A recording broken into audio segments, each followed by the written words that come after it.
বহু লোকে মোক প্ৰশ্ন কৰি আছে যে মিউচুৱেল ট্ৰান্সফাৰৰ পৰ্টেলটো কেতিয়া খুলিব। মিউচুৱেল ট্ৰান্সফাৰৰ পৰ্টেল অহা 1 জানুৱাৰী তাৰিখৰ পৰা আমি মুকলি কৰিম।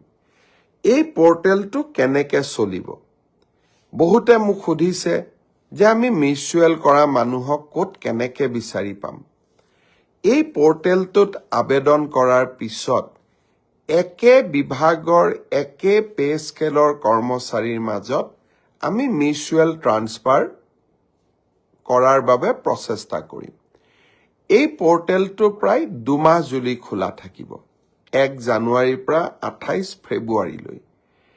এই সময়ছোৱাৰ ভিতৰতে আমি আবেদন কৰিম, আমি ভেৰিফিকেশ্যন কৰিম। তাৰ পিছত আমি আপোনালোকৰ